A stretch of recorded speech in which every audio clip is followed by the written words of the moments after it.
नमस्कार विद्यार्थी मित्रांनो, माझं नाव प्रशांत सोनुने आणि स्वागत आहे तुमचं माझं YouTube channel IT instructor Prashant वरती. मित्रांनो, आजच्या व्हिडिओमध्ये आपण थ्री फेज इंडक्शन मोटर बद्दल इम्पॉर्टंट टॉपिक डिस्कस करणार आहोत. मग आता बघा, थ्री फेज इंडक्शन मोटर ही इलेक्ट्रिकल कॉम्पिटिटिव्ह एक्झामसाठी तसेच आयटीआयच्या इलेक्ट्रिशियनच्या विद्यार्थ्यांसाठी खूप महत्त्वाचा टॉपिक आहे. कोणतीही कॉम्पिटिटिव्ह एक्झाम असली ना तर थ्री फेज इंडक्शन मोटरवरती तुम्हाला क्वेश्चन हमखास दिसतील. तसंच थ्री फेज इंडक्शन मोटर ही इंडस्ट्रीमध्ये वापरली जाणारी सर्वात जास्त वापरली जाणारी मोटर आहे. मग याच्याच रिलेटेड तुम्हाला इंटरव्ह्यू मध्ये सुद्धा प्रश्न विचारतात. तर याच थ्री फेज इंडक्शन मोटर बद्दल त्याचं कन्स्ट्रक्शन कसं आहे, ती कोणत्या कार्यप्रणालीवर काम करते आणि सोबत सोबत त्याच्या स्लिप नावाचा जो कन्सेप्ट असतो तो स्लिप म्हणजे काय आणि थ्री फेज इंडक्शन मोटरमध्ये असलेले दोन प्रकारचे रोटर असतात. एक असतो स्क्वेरल केज रोटर आणि एक असतो स्लिप रिंग रोटर. तर मग या दोन रोटरमध्ये नेमका डिफरन्स काय आहे आणि एक्झाम मध्ये या रोटरवरती कशा प्रकारचे प्रश्न विचारले जातात, या सगळ्या गोष्टीचं डिस्कशन आपण आजच्या व्हिडिओमध्ये करणार आहोत. चला तर आजच्या व्हिडिओला सुरू करूया. बघा, थ्री फेज इंडक्शन मोटरचं कन्स्ट्रक्शन मध्ये बघा, तुम्ही सर्वांनी ही थ्री फेज इंडक्शन मोटर बघितली असेल. जर तुम्ही आयटीआय करत असाल तर आयटीआयच्या वर्कशॉपमध्ये, जर तुम्ही इंडस्ट्रीमध्ये काम करत असाल तर इंडस्ट्रीच्या वर्कशॉपमध्ये थ्री फेजची मोटर असते. मग आता थ्री फेज इंडक्शन मोटरमध्ये म्हणजे सर्वात आधी लक्षात राहू द्या की आपल्याला काय सांगितलं, थ्री फेज इंडक्शन मोटर. मग आता थ्री फेज इंडक्शन मोटर म्हणजे नेमकं काय बघा, थ्री फेज म्हणजे जे आर वाय आणि बी असे आपल्याकडे तीन फेज असतात. आता इंडक्शन म्हणजे काय, तर फॅराडेनं दोन नियम सांगितले होते. एक असतो फॅराडेचा लॉ ऑफ सेल्फ इंडक्शन आणि फॅराडेचा म्युच्युअल इंडक्शनचा लॉ. तर मग जी इंडक्शनच्या तत्वावरती काम करते म्हणजे त्याला इंडक्शन म्हणू. आणि मोटर म्हणजे असा डिव्हाइस जे की इलेक्ट्रिकल एनर्जीला आपल्याला मेकॅनिकल एनर्जीमध्ये कन्वर्ट करून देतं, त्याला आपण मोटर म्हणतो.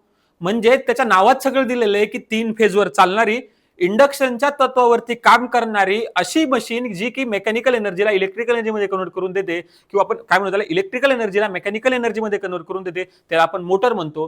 म्हणजे बघा, या थ्री फेज इंडक्शनच्या मोटरच्या नावामध्ये सगळं काही दिलेलं आहे की अशी मोटर जी तीन फेजवर चालेल, जी इंडक्शनच्या तत्वावरती काम करेल, त्या मोटरला आपण थ्री फेज इंडक्शन मोटर म्हणतो. मग जर आज तुम्हाला लक्षात आलं असेल की आपण ही मोटर जी चालवतो ना ही तीन फेजवरती चालवतो. मग तीन फेजवरती चालवतो, सर्वात आधी बघा ही जे मोटरचं नाही का, ही रिप्रेझेंटेशन डायग्राम आहे. मग या मोटरमध्ये सर्वात बाहेरचा जो भाग असतो ना, याला आपण योक म्हणतो. कोणत्याही मोटरच्या बाहेरच्या भागाला योक म्हणतो. या योक वरती बघा तुम्हाला हा टर्मिनल बॉक्स दिसत असेल, तर या टर्मिनल बॉक्स मध्ये काय असतं, जे कनेक्शन आपण मोटर सोबत करतो, स्टार्टरचे म्हणा किंवा जे मोटरचे ज्या वाइंडिंगचे टर्मिनल जे बाहेर काढतो ना, हे या टर्मिनल बॉक्स मध्ये ठेवलेले असतात. म्हणून याला काय म्हणतो आपण, टर्मिनल बॉक्स म्हटलं. त्याच्यानंतर मी तुम्हाला सांगितलं, जो बाहेरचा जो भाग असतो या सगळ्याला योक म्हणतात किंवा याला स्टेटर सुद्धा म्हणतात. आणि या स्टेटरवरती थ्री पेजची वाइंडिंग ठेवलेली असते. मग सर्वोदय बघा, हे झालं आपला स्टेटर किंवा स्टेटर कोअर. मग त्याच्यानंतर बघा, स्टेटर वरती जी वाइंडिंग ठेवली होती, मी तुम्हाला सांगितलं स्टेटर वरती आर वाय आणि बी अशी तीन फेजची वाइंडिंग ठेवली जाते, याला आपण स्टेटरची वाइंडिंग म्हणतो. मग स्टेटरची वाइंडिंग त्याच्यानंतर काय सांगितलं, त्याच्या आतमध्ये जो असतो रोटर म्हणजे rotating part of the machine. काय सांगितलं मी, stator is a static part, म्हणजे हा फिरणार नाही. स्टेटर कसा असतो, हा स्टॅटिक असतो. स्टेटर कसा असणार आपला, स्टॅटिक असणार. आणि रोटर कसा असणार, rotor is the rotating part, म्हणजे हा रोटेटिंग असणार. रोटेटिंग म्हणजे हा फिरणारा असणार. जर गोष्ट फिरत असेल त्याला आपण रोटर म्हणतो, जर ती स्टॅटिक असेल त्याला आपण स्टेटर म्हणतो. नंतर येतं बघा कूलिंग फॅन. मग आता इथं कूलिंग फॅन कशासाठी दिला रे, जेव्हा बघा थ्री फेज इंडक्शन मोटर आपली कंटिन्युअस चालणार आहे आणि चालताना मोटरची वाइंडिंग गरम होते, तर मोटरच्या वाइंडिंगला काय म्हणजे व्हेंटिलेशन प्रोव्हाइड करण्यासाठी किंवा थंड राहण्यासाठी आपण कूलिंग फॅन लावतो. मग हा झाला एक कूलिंग फॅन जो मोटरमध्ये ठेवलेला असतो. आणि बघा हा असतो बेसमेंट. ज्या बेसमेंट म्हणजे बघा ज्याच्यावरती आपण काय करतो, मोटर म्हणजे पूर्ण जो पार्ट आहे ना तो ज्याच्यावरती ठेवलेला असतो आपण बेस म्हणतो. आणि या बेसवरलाच आपण काय करतो, जो फाउंडेशन वगैरे बनवतो ना वर्कशॉपमध्ये, त्या वर्कशॉपमध्ये इथं काय करतो, फिट करतो मोटरला. मग सोबत मी तुम्हाला, हा असतो शाफ्ट. या शाफ्टवरती तुम्ही काय करू शकता, जे पण तुम्हाला लोड चालवायचं असेल, जर समजा तुम्हाला एखाद्या बेल्ट, कन्व्हेअर बेल्ट लावायचं, त्याच्यावरती काय करा, कन्व्हेअर बेल्ट लावा. तुम्हाला समजा फॉर एक्झाम्पल आता ज्या चक्की वगैरे असतात त्याच्यामध्ये थ्री फेज इंडक्शन मोटर असते, तर याच्यावरती काय करा, शाफ्टवरती तुम्ही बेल्ट लावणार, मोटरला सप्लाय देणार, फिरला की हा शाफ्ट फिरणार आणि या शाफ्ट मुळे काय फिरणार, जो तुम्ही कन्व्हेअर बेल्ट वगैरे लागला तो फिरणार. मग याला काय म्हणणार आपण, शाफ्ट. आणि मी तुम्हाला सांगितलं जो बाहेरचा जो भाग असतो याला काय म्हणतो आपण, योक किंवा फ्रेम म्हणत असतो. हा बाहेरचा भाग काय असला, मग योक आणि फ्रेम असतो. अशा पद्धतीनं हे जे आहे ना या थ्री फेज इंडक्शन मोटरचं काय कन्स्ट्रक्शन आहे. मग आता टेक्निकल पॉईंट काय विचारत बघा, मी तुम्हाला सांगितलं जो स्टेटर असतो ना, काय थ्री फेज इंडक्शन मोटर मधला जो स्टेटर असतो, लक्षात घ्या की जो स्टेटर आहे ना, हा स्टेटर सिलिकॉन स्टीलचा बनलेला असतो. कशाचा बनलेला असतो? सिलिकॉन स्टीलचा. आणि त्यातल्या त्यात तिथे बघा लॅमिनेशन प्रोव्हाइड केलेलं असतं. आता लॅमिनेशन म्हणजे काय तर बघा, तुम्ही स्टेटर, कम्प्लीट स्टेटर एका पर्टिक्युलर म्हणजे एकाच मटेरियल किंवा एक डायरेक्ट म्हणजे पूर्णच्या पूर्ण न बनवता त्याला तुम्ही एका नंबर ऑफ प्लेट्स मध्ये बनवता आणि त्याला एकदम प्रॉपर स्टॅम्पिंग करता. हे कशासाठी करतो आपण? जे लॅमिनेशन करतो ना, हा ईडी करंट लॉस, कोणता लॉस? ईडी करंट लॉस कमी करण्यासाठी आपण काय करत असतो? लॅमिनेशन करायला असतो. मग त्यांनी काय सांगितलं? सिलिकॉन स्टील पासून लॅमिनेशन पासून बनवलेला असतो. त्यामध्ये काय असतं? 3 फेजची वाइंडिंग असते. मी आता सांगितलं स्टेटरवरती जी वाइंडिंग असते ती आपण जो 3 फेजचा सप्लाय देतो त्या वाइंडिंगला आपण 3 फेज सप्लाय म्हणतो. त्याच्यानंतरचा येतो रोटर. बघा, रोटर हा स्टेटरच्या आतमध्ये बसवलेला भाग जो शाफ्टवर बसवलेला असतो. आता या शाफ्टवरती जो भाग बसवलेला असतो त्याला आपण काय म्हणतो? रोटर म्हणतो. आणि मी सांगितलं रोटरचे मुख्य 2 टाईप पडतात. एक असतं स्क्वेरल केज रोटर आणि दुसरा असतो स्लिप रिंग रोटर किंवा स्लिप रिंग रोटर आपण त्याला म्हणतो. तर हा जो रोटर आहे ना, मग हा रोटर बघा काय सांगितलं, स्टेटरवरती बसवलेला असतो आणि कुठं असतो? हा या शाफ्टवरती बसवलेला असतो. त्याला आपण काय म्हणतो? रोटर म्हणतो. त्याच्यानंतर बघा, शाफ्ट म्हणजे काय? रोटरला सपोर्ट देतो आणि मेकॅनिकल पॉवर बाहेर काढतो. मग आता मी काय सांगितलं, या शाफ्टवरती तुम्ही बेल्ट लावू शकता, म्हणजे रोटरला सपोर्ट तर देत असतो, पण सोबत जी मेकॅनिकल पॉवर आपल्या मशीननं डेव्हलप केलेली आहे, ज्या मोटरनं डेव्हलप केलेली आहे, त्या मोटरपासून मेकॅनिकल पॉवर बाहेर काढण्याचं काम कोण करत असतो? हा शाफ्ट करत असतो. मग नंतर काय की बघा, कूलिंग फॅन. मी सांगितलं मोटरला थंड ठेवण्यासाठी आपण कूलिंग फॅन वापरत असतो. आणि नंतर शेवटचं बघा, संपूर्ण भागाला सपोर्ट प्रोटेक्शन कोण देतो? तर देतो योक किंवा फ्रेम. म्हणजे ही बाहेरची जी फ्रेम असते ना, या फ्रेमचं एक काम असतं की जो एक तर स्टेटरची वाइंडिंग ठेवणं आणि दुसरं की या पूर्णच्या पूर्ण भागाला काय करणं? मेकॅनिकल प्रोटेक्शन देणं. आता मेकॅनिकल प्रोटेक्शन देणं म्हणजे काय? जर समजा त्याच्यावरती एखादी गोष्ट पडली तर ती डायरेक्ट म्हणजे जागा बघा, जर स्टेटरच नसताना डायरेक्ट वाइंडिंग ओपन असती तर पहिली गोष्ट काय झालं असतं? ते लवकर डॅमेज झाली असती. तर मग याच्यासाठी आपण काय करत असतो? हा स्टेटर किंवा काय म्हणतो हे योक किंवा फ्रेम वापरत असतो. त्याच्यानंतरचं बघा, त्याच्यानंतरचा महत्वाचा पॉईंट आहे आता नेमकं कन्स्ट्रक्शन झालं. आता वर्किंग कशी करते 3 फेज इंडक्शन मोटर? तर आता बघा, हे मी तुम्हाला एका स्लाइडवर सांगतो. जर आपण समजा 3 फेज इंडक्शन मोटर काढली, 3 फेज इंडक्शन मोटर मध्ये मी काय म्हटलं, हा बघा, हा झाला आपला स्टेटर. स्टेटर वरती झाली 3 फेजची 3 फेजची अशी वाइंडिंग असते. इथं 3 फेजची वाइंडिंग केली असते. 3 फेजची वाइंडिंग म्हणजे कोणतरी एक ही झाली समजा आर फेज, हा झाला वाय फेज आणि हा झाला बी फेज. त्याच्यानंतर आतमध्ये असतो तो रोटर. आतमध्ये काय असतो? समजा आतमध्ये जो असतो त्याला आपण काय म्हणू? रोटर म्हणू. आतमध्ये रोटर आहे. मग काय केलं? समजा तुम्ही काय केलं रे, तुम्ही इथं आर वाय आणि बी असा 3 फेजचा सप्लाय दिला. मग या 3 फेजचा सप्लाय दिला म्हणजे कशामुळे? या 3 फेजच्या सप्लायमुळे इथं रोटेटिंग मॅग्नेटिक फील्ड तयार होते. कोणती मॅग्नेटिक फील्ड होते? Rotating magnetic field. ही रोटेटिंग मॅग्नेटिक फील्ड कोणामुळे तयार झाली रे? ज्या वेळेस आपण 3 फेजचा सप्लाय दिला. मग आता इथं रोटेटिंगच का झाली? स्टॅटिक का झाली नाही? कारण आपण जो सप्लाय दिलेला आहे ना, तो एसी असल्यामुळे. कोणता सप्लाय आहे? तो सप्लाय एसी असल्यामुळे आपल्या इथं कोणती मॅग्नेटिक फील्ड तयार झाली? रोटेटिंग मॅग्नेटिक फील्ड तयार झाली. आणि ज्या वेळेस तुम्ही स्टेटरला सप्लाय देता, स्टेटरला सप्लाय दिल्यामुळे ही नाही का मॅग्नेटिक फील्ड काय होत असते? याच्या आतमध्ये नाही का रिव्हॉल्व होत असते. याच्या आतमध्ये काय होते? अशी मॅग्नेटिक फील्ड काय होते? फिरत असते. कशामुळे? स्टेटरला आपण जो आरवायबी सप्लाय दिला ना, याच्यामुळे जी रोटेटिंग मॅग्नेटिक फील्ड तयार झाली ही काय होते? रिव्हॉल्व होते. आणि या ज्या स्पीडनं ती रिव्हॉल्व होते ना, त्याला आपण सिंक्रोनस स्पीड म्हणतो. कोणती स्पीड म्हणतो? Synchronous speed. कोणती स्पीड म्हणू? Synchronous speed. आणि याच सिंक्रोनस स्पीडचा फॉर्म्युला तुम्हाला सर्वात जास्त वेळा विचारतात. तर सिंक्रोनस स्पीडचा फॉर्म्युला असतो NS. सिंक्रोनस स्पीडला आपण डिनोट करतो NS is equal to 120 F upon P. तर आता 120 म्हणजे 120 F अपॉन P. तर F म्हणजे फ्रिक्वेन्सी, P म्हणजे नंबर ऑफ पोल. P म्हणजे काय असतं? Number of pole. म्हणजे 3 फेज इंडक्शन मोटरचा जो पोल आहे, त्या 3 फेज इंडक्शन मोटरची किती पोलची मोटर याच्याहून काय असतं? ही सगळी सिंक्रोनस स्पीड असते ना. मग ही सिंक्रोनस स्पीड म्हणजे काय? तर रोटेटिंग मॅग्नेटिक फील्डची जी स्पीड असते त्याला आपण सिंक्रोनस स्पीड म्हणतो. मग काय होतं बघा, ज्या वेळेस इथं सिंक्रोनस स्पीड म्हणजे या रोटेटिंग मॅग्नेटिक फील्ड ही रोटर म्हणजे याच्यात रोटेट होत असते. रोटरच्या कंडक्टर आपण काय करतो? एंड रिंगनं शॉर्ट केलेले असतात. मग रोटरचे कंडक्टर शॉर्ट आहेत तर ही मॅग्नेटिक फील्ड काय करते? चालता चालता ही मॅग्नेटिक फील्ड रोटरच्या कंडक्टरकडनं कट होते. आणि बघा याच्यात काय झालं? म्हणजे मॅग्नेटिक फील्ड कोणाची आहे? स्टेटरची किंवा आपण आरवायबीची मॅग्नेटिक फील्ड म्हणू. या आरवायबीच्या मॅग्नेटिक फील्डमुळे रोटरच्या कंडक्टर काय होतं? रोटरच्या कंडक्टरकडनं कट होते. बघा ही तर फिरून राहिली. फिरता फिरता काय होते? ही या रोटरच्या कंडक्टरनं कट होते. मग रोटरच्या कंडक्टरमध्ये तर ईएमएफ नाहीये, पण रोटरचे कंडक्टर शॉर्ट केले असल्यामुळे या मॅग्नेटिक फील्डमुळे याच्यामध्ये काय होतो? ईएमएफ इंड्यूस होतो. आणि ईएमएफ इंड्यूस झाल्यामुळे म्हणजे बघा मॅग्नेटिक फील्ड स्टेटरची आणि रोटरमध्ये काय झाला? ईएमएफ इंड्यूस झाला आणि हा शॉर्ट केल्यामुळे इथं काय होतं? त्या ईएमएफ मुळे काय होतं? टॉर्क तयार होतो. म्हणजे याच्यात काय होतं? टॉर्क तयार होतो. आणि या टॉर्कमुळे काय होतं? इथं ट्विस्टिंग फोर्स तयार होतो आणि टॉर्क तयार झाल्यामुळे काय होतं? ही मोटर फिरायला लागते. मग ज्या स्पीडनं आपली मॅग्नेटिक फील्ड फिरते त्याला आपण एनएस म्हणतो. काय म्हणतो त्याला? एनएस. म्हणजे ज्या स्पीडनं आपली मॅग्नेटिक फील्ड फिरणार आणि ज्या स्पीडनं हा रोटर फिरणार त्याला आपण रोटरची स्पीड म्हणतो. म्हणजे एन आर म्हणजे काय झालं बघा, एन आर म्हणजे रोटर स्पीड. रोटरची स्पीड म्हणजे काय होतं की या रोटर एका स्पीडनं फिरायला लागणार. मग मला सांगा मॅग्नेटिक काय होतं म्हणजे का, ही मॅग्नेटिक फील्डची जी स्पीड असते ही सिंक्रोनस स्पीड असते आणि जेव्हा रोटर फिरतो हा rotor always three phase induction मोटरमध्ये रोटर काय होतो, ऑलवेज लेस दॅन सिंक्रोनस स्पीड फिरतो. म्हणजे एन एस जी म्हणणार आपण एन एस म्हणजे आपली synchronous speed always greater than N R म्हणजे रोटरच्या स्पीडपेक्षा. म्हणजे तुमचा रोटर हा प्रत्येक वेळेस थ्री फेज इंडक्शन मोटर जर का असेल तर या सिंक्रोनस स्पीडपेक्षा कमी स्पीडनं फिरेल.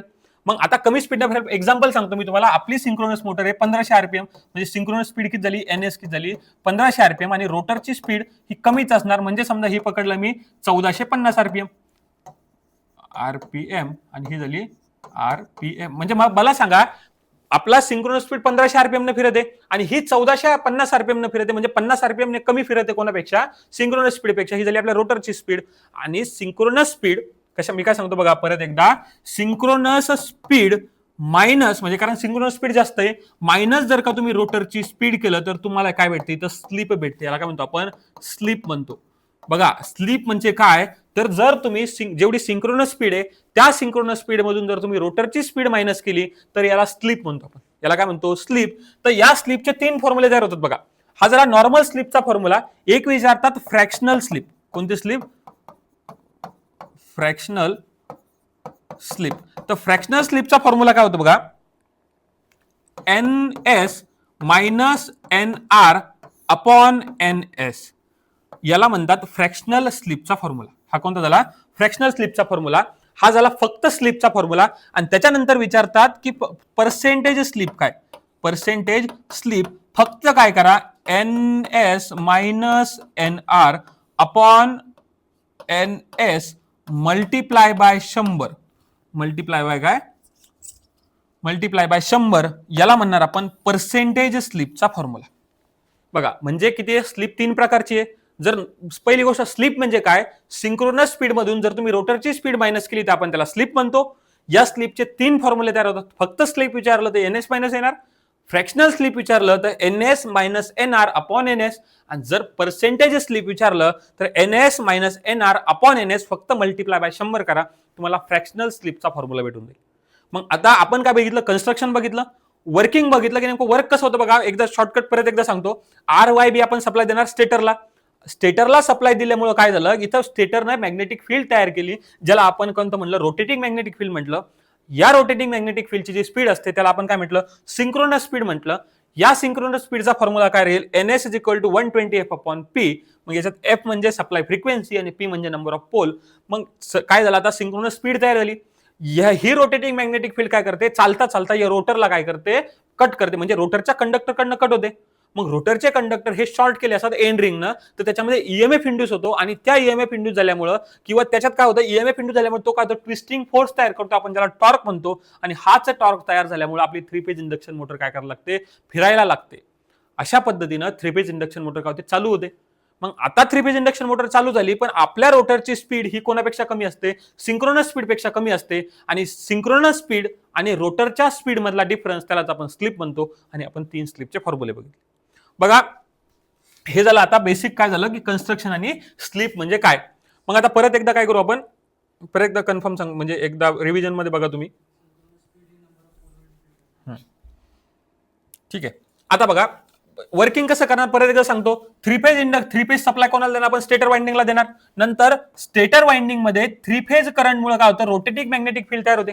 मी तुम्हाला सांगितलं स्टेटर वाइंडिंग मुळे काय होतं, म्हणजे रोटेटिंग मॅग्नेटिक फील्ड तयार होते. आणि ही rotating magnetic field REMF rotor कंडक्टरला कट करते आणि कंडक्टर मध्ये ईएमएफ इंड्यूस होतो. आता बघा मॅग्नेटिक फील्ड कोणाची, स्टेटरची. ईएमएफ इंड्यूस कोणामध्ये झाला, रोटरच्या कंडक्टरमध्ये. आणि इंड्यूस ईएमएफ मुळे तिथे काय होतं, करंट फ्लो होतो. आणि रोटर आणि आरएमएफ यांच्या इंटरॅक्शन मुळे काय होतं, रोटरमध्ये टॉर्क निर्माण होतो. आणि हाच टॉर्क कशासाठी काय करतो, हाच टॉर्क समोर जाऊन कारणीभूत ठरतो कशासाठी, त्या मोटरला फिरण्यासाठी. मग टॉर्क मुळे काय होतं, रोटर आरएमएफच्या दिशेने फिरतो. आणि रोटरची स्पीड, मी काय सांगितलं, रोटरची स्पीड ही सिंक्रोनस स्पीड पेक्षा कमी असते, यामुळेच स्लिप तयार होतं. म्हणजे स्लिप का बरं तयार होते, कारण सिंक्रोनस स्पीडपेक्षा आपल्या रोटरची स्पीड काय असते, कमी असते, याच्यामुळे स्लिप तयार होते. आणि मग मी तुम्हाला स्लिपच्या अजून तिन्ही फॉर्म्युले सांगितले. पण इथं बघा यांनी आता हे काय झालं, सिंक्रोनस स्पीडचा फॉर्म्युला दिला. सिंक्रोनस स्पीडचा फॉर्म्युला बघा 120f/p. म्हणजे ही जी सिंक्रोनस स्पीड असते ना, ही काय असते तर फ्रिक्वेन्सी, सप्लाय फ्रिक्वेन्सीवर डिपेंड करते, नंबर ऑफ पोल वरती डिपेंड करते. आता नंबर ऑफ पोल म्हणजे काय, जेवढ्या नंबर ऑफ पोलची जी मोटर असेल ना तुमची, त्या नंबर ऑफ पोल वरती तुमची सिंक्रोनस स्पीड डिपेंड करत असते. आणि एक गोष्ट लक्षात घ्या की सिंक्रोनस स्पीड ही ऑलवेज एकदा मशीन तयार झाली त्या मशीनसाठी कॉन्स्टंट असते. आता का बरं असते, कारण आपल्याला नंबर ऑफ पोल बदलता येत नाही. नंबर ऑफ पोल चेंज करतात का, नंबर ऑफ पोल तुम्हाला चेंज करता येत नाही, कारण मोटर एकदा तयार करताना तुम्ही नंबर ऑफ पोल डिसाईड करू शकता. आणि सप्लाय फ्रिक्वेन्सीचं इंडियामध्ये 50 हर्ट्झ कॉन्स्टंट आहे. मग त्याच्यामुळं सप्लाय म्हणजे ह्या सिंक्रोनस स्पीड काय असते, कॉन्स्टंट असते. म्हणजे एकदा तुम्ही मोटर तयार झाली तुमची की सिंक्रोनस स्पीड तुम्हाला बदलता येत नाही. आता त्याच्यानंतर बघा हे स्लिपचे फॉर्म्युले बघितले आपण, एनएस मायनस एनआर म्हणजे स्लिप असतं, ही झालं पर्सेंटेज स्लिप. आता इम्पॉर्टंट पॉईंट काय सांगतो, नो लोड वरती सिंक्रोनस स्पीड आणि जवळपास रोटरची स्पीड. आता बघा नो लोड नाहीये तर लोड जवळपास सारखी असते, रोटरची स्पीड आणि सिंक्रोनस स्पीड काय असते, जवळपास सारखी असते, पण एक्झॅक्ट सारखी नसते, म्हणून इक्वल असते. त्यामुळे तो स्लिप ही खूप कमी असते. नो लोड वरती स्लिप काय असते, खूप कमी असते. आणि जरी त्याच्यावरती लोड वाढला का नाही, स्लिप ही साधारणतः 2 ते 5% मध्ये व्हेरी करते. हा एमसीक्यू डायरेक्ट विचारतात की फुल लोड वरती किंवा नॉर्मली 3 फेज इंडक्शन मोटरची स्लिप ही किती असते, 2 ते 5% एवढी काय असते, स्लिप असते. त्याच्यामुळे लक्षात राहू द्या की आपण काय करतो, स्लिप का बरं तयार होते, कारण आपल्या रोटरची स्पीड काय असते, सिंक्रोनस स्पीडपेक्षा कमी असते, म्हणूनच स्लिप तयार होत असते. आणि अशा पद्धतीने आपण आतापर्यंत काय बघितलं, 3 फेज इंडक्शन मोटरचं वर्किंग, त्याच्यासोबत स्लिपचे आपण फॉर्म्युले बघितले. त्याच्यानंतरचा सर्वात जास्त इम्पॉर्टंट टॉपिक जो असतो ना, ते या रोटरवरती विचारतात की रोटरचे 2 टाईप पडतात. आता रोटरचे 2 टाईप पडतात म्हणजे काय की 2 प्रकारचे रोटर असतात. पहिला रोटर असतो आपला पहिला रोटर असतो त्याला आपण केज रोटर म्हणतो, स्क्वेरल केज रोटर म्हणतो. आणि दुसरा रोटर जो असतो त्या दुसऱ्या रोटरला आपण स्लिप रिंग रोटर म्हणतो. मग आता मला सांगा, जर आपण स्क्वेरल केज रोटर सोडून दुसरा एखादा स्लिप रिंग वाला रोटर वापरते तर दोन्हीमध्ये काहीतरी फरक असेल. बरं फरक असेल तर त्या दोन्हींचा यूज पण वेगवेगळा असेल, म्हणून आपण 2 वेगवेगळे रोटर वापरले ना. तर परीक्षेत याच्यावरती प्रश्न विचारतात की नेमका स्क्वेरल केज रोटर कुठे वापरायचा आणि स्लिप रिंग वाला रोटर कुठे वापरायचा. कधी कधी काय विचारतात की नेमका स्टार्टिंग टॉर्क कोणाचा जास्त आहे, किंवा 3 फेज स्क्वेरल केज रोटरमध्ये आणि स्लिप रिंग रोटरमध्ये नेमका फरक काय. तर तो फरक बघा आता काय येतं एक्झॅक्ट. स्क्वेरल केज रोटर, आता नावात आहे बघा, पहिली गोष्ट नाही का, अर्ध्या गोष्टी नाही का तुमच्या नावातून क्लिअर झाल्या पाहिजे. स्क्वेरल केज रोटर आहे तर नावात आहे त्याच्या केज, म्हणजे केज म्हणजे काय असतं, पिंजरा. जो तुम्हाला पिंजऱ्यासारखा रोटर दिसेल ना, पिंजऱ्यासारखा म्हणजे पिंजरा बघा, तुम्ही जर पिंजरा बघितला असेल तर पिंजऱ्याला साईड असे काय, जर जेलमध्ये बघा असे जाळी लावलेले असतात, म्हणजे असे व्हर्टिकल असे बार नसतात का रे. असा पिंजरा असेल त्याला असे नाही का बार वगैरे असं, तुम्ही जर उंदीर वगैरे पकडायचा पिंजरा बघितला असेल असे बार असतात. तर हा पिंजऱ्यासारखा दिसतो, म्हणून याला आपण काय म्हटलं, स्क्वेरल केज रोटर म्हटलं. कोणता रोटर म्हटलं, स्क्वेरल केज रोटर. याच्यामध्ये बघा तुम्हाला कन्स्ट्रक्शन मध्ये काय, हे जे केज म्हणजे 2 जे हे बार असतात ना, हे 2 एंड रिंग, याला एंड रिंग म्हटलं. या एंड रिंगनं काय केलेलं असतं, ते शॉर्ट केलेले असतात. हा असा दिसतो तुमचा काय दिसतो, स्क्वेरल केज रोटर दिसतो. मग स्क्वेरल केज रोटरचं फीचर बा, स्क्वेरल केज रोटर म्हणजे लक्षात राहू द्या की पिंजरा हा एकदम मजबूत असतो. मग मजबूत असल्यामुळे काय होतं माहिती काय, याचं कन्स्ट्रक्शन सोपं आहे. कन्स्ट्रक्शन कसं आहे, सोपं आहे. त्याच म्हणजे कशाच्या बाबतीत म्हणलं, वाउंड रोटर. वाउंड रोटर म्हणजे काय, ज्याला आपण स्लिप रिंग रोटर म्हणतो. मग याच्या नावात स्लिप रिंग आलं. मग स्लिप रिंग का बरं आलं, कारण इथं काय करतो आपण, रोटरच्या जो रोटरची वाइंडिंग असते याला रोटरवरती कोणती वाइंडिंग करतो, 3 फेजची वाइंडिंग करतो. आणि या 3 फेज वाइंडिंगचा सप्लाय कशामध्ये करतो, लक्षात ऑलवेज आपण 3 फेजची वाइंडिंग स्टार मध्ये करतो. कशासाठी, स्क्वेरल केज जर का रोटर असेल, स्लिप रिंग जर का तुमचा रोटर असेल तर या स्लिप रिंग रोटरची वाइंडिंग आपण कशामध्ये करतो, स्टार मध्ये करतो. आणि स्टार मध्ये करून काय करतो आपण, काय करतो, स्लिप रिंगला जोडतो. म्हणजे स्लिप रिंगला का जोडतो, त्याच्या मागचं महत्वाचं कारण असं आहे की आपल्याला या स्क्वेरल केज रोटरमध्ये रोटरच्या साईडनं स्पीड कंट्रोल करण्यासाठी आपण काय करत असतो, याला आपण म्हणजे या वाइंडिंगला काय करतो, बाहेर काढतो, याचे कनेक्शन काढतो. मग आता अजून एक गोष्ट याच्या मागचं कारण असं आहे की जर तुम्ही काय केलं, रेजिस्टन्स जर का या सप्लायमध्ये याच्या जर का वाइंडिंग तुम्ही रेजिस्टन्स ऍड केला तर रेजिस्टन्स ऍड केल्यामुळे स्टार्टिंग टॉर्क इम्प्रूव्ह होऊ शकतो. म्हणून सुद्धा आपण काय करतो, याला स्टारमध्ये कन्वर्ट करून काय करतो, याचं कनेक्शन आपण बाहेर काढत असतो. मग बघा मी काय सांगितलं, ज्याच्यामध्ये आता याच्यामध्ये नाही का 3 फेजचा सप्लाय, म्हणजे 3 फेजची सप्लाय नाही, 3 फेजची आपण वाइंडिंग लावलेली आहे. तर म्हणून याला वाउंड रोटर सुद्धा म्हणतात. काय म्हणतात त्याला, वाउंड रोटर. का बरं, कारण या रोटरवरती आपण 3 फेजची वाउंड केली. वाउंड करणं म्हणजे गुंडाळणं. याच्यावरती 3 फेजची वाइंडिंग गुंडाळली म्हणून याला वाउंड रोटर म्हणतात. किंवा याच्यामध्ये स्लिप रिंग वापरल्या म्हणून याला स्लिप रिंग रोटर असं सुद्धा म्हणतात. मग आता या दोन्हीमध्ये महत्वाचा डिफरन्स आहे का, मी काय सांगितलं बघा. आता विचार करा, हे इथं स्लिप रिंग आहेत, नंतर 3 फेजची वाइंडिंग पण आहे. म्हणजे याचं कन्स्ट्रक्शन कसं थोडं किचकट वाटतं की करायला, कन्स्ट्रक्शन कसं आहे, अवघड आहे. त्याच्यापेक्षा स्क्वेरल केज रोटरचं कन्स्ट्रक्शन करायला सोपं आहे. मग आता स्क्वेरल केज रोटर काय बघा, बार्स एंड रिंग मुळे तयार होतो, म्हणजे मी सांगितलं या एंड रिंग मुळे तयार होतो आणि याला काय केलं, एंड रिंगनं काय केलं असतं, शॉर्ट केलेलं असतं. रजेड, सिंपल आणि स्ट्रॉंग कन्स्ट्रक्शन. रजेड म्हणजे काय, एकदम मजबूत. सिंपल आहे, कनेक्शन बघा, ह्या पिंजरा बनवायला काही जास्त काय, दोन एंड रिंग बनवा, असे शाप काय म्हणला बार बनवा आणि त्याला काय करा, फिक्स करा. कन्स्ट्रक्शन सोपं आहे म्हणजे आणि मजबूत आहे. मजबूत म्हणजे कसं की हा म्हणजे याच्या बघा याच्यात वाइंडिंग वगैरे डॅमेज होण्याची शक्यता आहे, याच्यामध्ये वाइंडिंग डॅमेज होण्याची शक्यता नाही. म्हणजे या मोटरला तुम्ही म्हणजे हेवी कामासाठी किंवा ज्याला आपण काय म्हणू एकदम ओबडधोबड कामासाठी तुम्ही या मोटरला वापरू शकता. नंतर काय म्हणतो, मेंटेनन्स कमी आहे रे, मेंटेनन्स कमी लागतो. का बरं कमी लागतो, बघा आता इथं काय माहिती का, डायरेक्ट फक्त बार आहेत आणि त्याला बारला आपण एंड शॉर्ट केलं, त्यामुळे याचा मेंटेनन्स सुद्धा काय लागतो, कमी लागतो. सोबत आता बघा, जर सिंपल कन्स्ट्रक्शन आहे, कन्स्ट्रक्शन सोपं आहे, कन्स्ट्रक्शन सोपं म्हणजे कॉस्ट पण काय राहणार, कमी राहणार.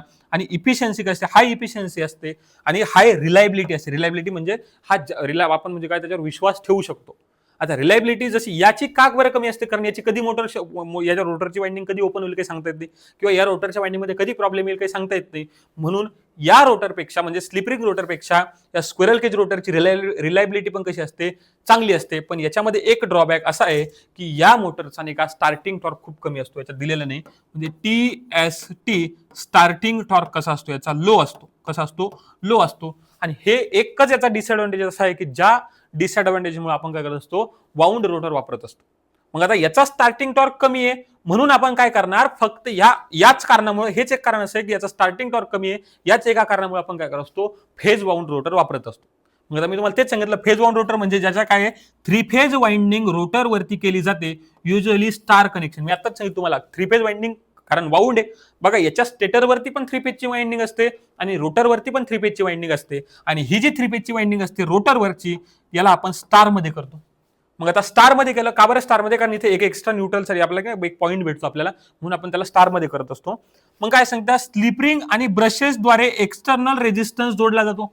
मग मी तुम्हाला आताच सांगितलं की जर तुम्ही एक्सटर्नल रेजिस्टन्स सर्किट मध्ये जोडला तर त्याचा काय होणार, एक्सटर्नल रेजिस्टन्स सर्किट मध्ये जोडल्यामुळे जो स्टार्टिंग टॉर्क आहे त्याचा, हा स्टार्टिंग टॉर्क काय होणार, इन्क्रीज होणार. आणि हाच स्टार्टिंग टॉर्क इन्क्रीज करणार, मी काय सांगितलं याच्यामध्ये तोच डिसएडव्हान्टेज होता की याचा स्टार्टिंग टॉर्क लो होता आणि याचा स्टार्टिंग टॉर्क वाढवण्यासाठी आपण एक्सटर्नल रेजिस्टन्स जोडू शकतो. म्हणून आपण स्लिपरिंगनं काय केलं, याला स्लिपरिंग वापरली रे. मग आता काय म्हणतात, याचा काय असतो, हाय स्टार्टिंग टॉर्क. म्हणजे याचा स्टार्टिंग टॉर्क कसा असतो, तर या फेज वाउंड रोटरचा स्टार्टिंग टॉर्क हा कसा असतो, जास्त असतो. सोबत काय होतं, स्टार्टिंग करंट काय असतो, स्टार्टिंग करंट कमी करता येतो. मी तुम्हाला सांगितलं स्टार्टिंग करंटला आपण काय करतो, रेजिस्टन्सच्या सहाय्यानं स्टार्टिंग करंटला आपण कमी करतो आणि त्याच्यामुळे टॉर्क वाढतो. आणि हा टॉर्क वाढला ना तर म्हणजे याचा काय होतं, ओव्हरऑल मोटरचा टॉर्क वाढतो. मग स्पीड कंट्रोल करणं काय होतं, सोपं होतं. पहिली गोष्ट, स्पीड कंट्रोल करणं का सोपं होतं, मी तुम्हाला सांगितलं. इथं काय करतात आपण, रोटर रेजिस्टन्स स्टार्टर किंवा रोटरच्या माध्यमातून आपण स्पीडला याच्यात काय करू शकतो, कमी किंवा जास्त करू शकतो. पण स्क्वेरल केज रोटरमध्ये आपण फक्त स्टेटरच्या ज्या माध्यम, फक्त जे स्टेटर आहेत ना त्या स्टेटरच्या साईडनं स्पीडला कंट्रोल करू शकतो. याच्यामध्ये स्टेटर आणि रोटर दोन्हीच्याही साईडनं आपण काय करू शकतो, स्पीडला कंट्रोल करू शकतो. हे झाले काय झाले याचे दोन्हीचे इम्पॉर्टंट पॉईंट.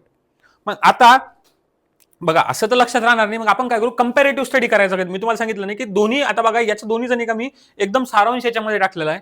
तर याच्यात काय म्हणतो बघा, सगळं एक स्क्वेरल केज रोटर आणि दुसरं आहे फेज वाउंड रोटर. पहिली गोष्ट लक्षात, फेज वाउंड रोटरलाच आपण स्लिपरिंग रोटर म्हणतो. स्क्वेरल केज रोटर केज सारखा दिसतो म्हणजे आपण स्क्वेरल केज म्हटलं. आता बघा कन्स्ट्रक्शन, मी काय सांगितलं, स्क्वेरल केज रोटरचं कन्स्ट्रक्शन बार आणि एंड रिंग पासून बनलेलं आहे. आता याच्यात एंड रिंग आणि बार वापरला तर याच्यामध्ये काय वापरलं, स्लिप आणि 3 फेज सप्लाय. मग याच्यामध्ये काय वापरलं, 3 फेज वाइंडिंग आणि स्टार कनेक्शन आणि सोबत काय वापरलं, स्लिप रिंग वापरली. कोणती वापरली, स्लिप रिंग वापरली कन्स्ट्रक्शन मध्ये. मग मला सांगा, कन्स्ट्रक्शन या सोपं कोणाचं आहे, याचं कन्स्ट्रक्शन सोपं पण आहे आणि काय इझी पण आहे. सोबत स्टार्टिंग टॉर्क, आणि हाच सर्वात मोठा डिफरन्स तयार करतो. याचा कमी ते मध्यम असतो, म्हणजे याचा low starting torque to medium starting torque असतो आणि याचा स्टार्टिंग टॉर्क कसा असतो, जास्त असतो किंवा आपण त्याला हाय स्टार्टिंग टॉर्क असतो. आणि हेच एक कारण येणार आहे की ज्याच्यामुळे आपण कोणतं वापरतो, फेज वाउंड रोटर वापरतो. आता बघा, स्टार्टिंग टॉर्क मी सांगितलं ना, स्टार्टिंग टॉर्क याचा असतो, जास्त असतो आणि याचा एक्सटर्नल बघा, स्टार्टिंग करंट काय तर स्टार्टिंग करंट याच्यात जास्त असतो आणि याचा स्टार्टिंग करंट एक्सटर्नल रेजिस्टन्स मुळे काय होतो, स्टार्टिंग करंट कमी होतो. स्पीड कंट्रोल, मी काय सांगितलं, स्पीड कंट्रोल करणं याच्यात फक्त स्टेटरच्या साईडनं स्पीड कंट्रोल करू शकतो आणि याच्यामध्ये स्टेटर प्लस रोटर, म्हणजे स्टेटर कडनं तर कमी स्पीडला कमी करू शकतो, पण स्टेटर आणि रोटर दोन्ही साईडने आपण स्पीडला काय करू शकतो, कमी करू शकतो. नंतर बघा मेंटेनन्स, याचा मेंटेनन्स कमी असतो. कोणाचा? याचा म्हणजे कोणाचा? तो जो आपला काय म्हणतो स्क्वेरल केज रोटर आहे ना, त्याचं काय मी सांगितलं कन्स्ट्रक्शन सोपं आहे, त्यामुळे त्याचा मेंटेनन्स काय असतो? कमी असतो. आणि याचा मेंटेनन्स कमी असतो, पण याच्यात बघा स्लिप रिंग लावलेली आहे, तिथं ब्रश लावलेला आहे, तिथं 3 पेजची वाइंडिंग लावलेली आहे. तर या सगळ्या कारणामुळे याचा काय होतो? याचा मेंटेनन्स वाढतो. त्यांनी कारणही सांगितलं बघा, स्लिप रिंग आणि ब्रशेसमुळे काय होतो? याचा मेंटेनन्स कसा असतो? जास्त असतो.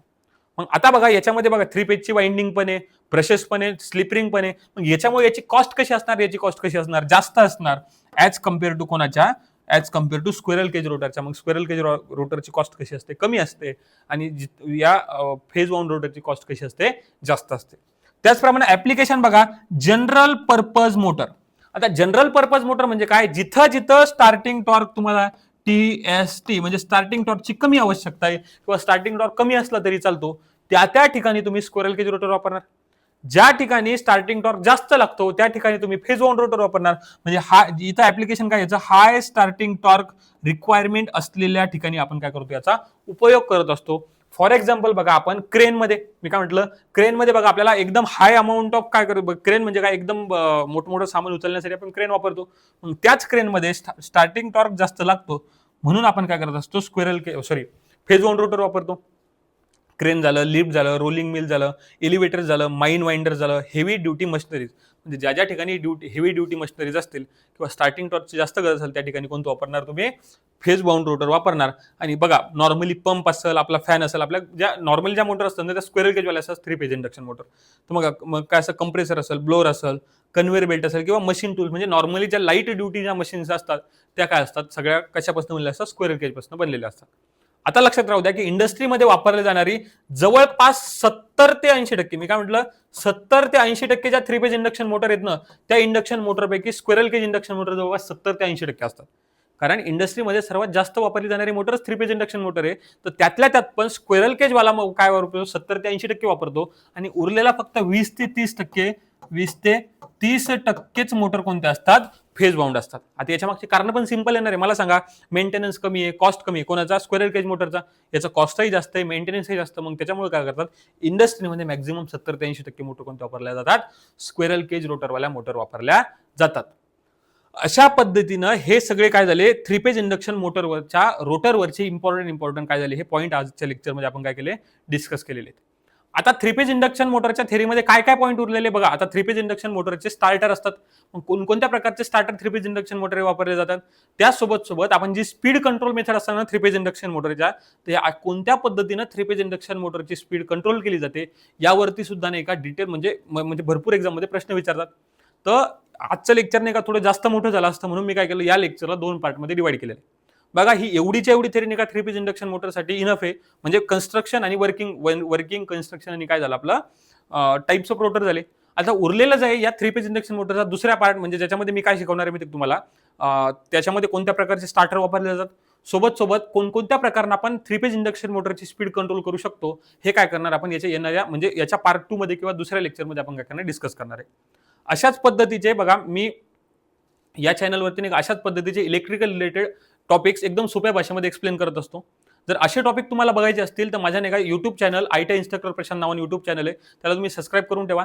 जर व्हिडिओ आवडला असेल तुम्हाला त्या व्हिडिओला लाईक करा आणि हे व्हिडिओ तुमच्या नक्की मित्रांपर्यंत शेअर करा, जे पण इलेक्ट्रिकल कॉम्पिटेटिव्हची तयारी करतात किंवा जे पण विद्यार्थी काय करतात इलेक्ट्रिकल रिलेटेड कोणत्याही एक्झामची किंवा आयटीआयच्या एक्झामची जर तयारी करत असतील इलेक्ट्रिशियन आणि वायरमनचे स्टुडंट, त्या सर्व मित्रांना तुम्ही काय करा, हा व्हिडिओ शेअर करा. जर तुम्हाला काहीही डाऊट असेल तर खाली कमेंट बॉक्समध्ये मला विचारा किंवा तुम्हाला एखाद्या टॉपिकवरती व्हिडिओ जर पाहिजे असेल तरी ते सुद्धा मला काय करा, तुम्ही कमेंट करून सांगा. म्हणजे आजचा व्हिडिओ आपला इथंच संपला. भेटूया आपण नंतरच्या व्हिडिओमध्ये. धन्यवाद.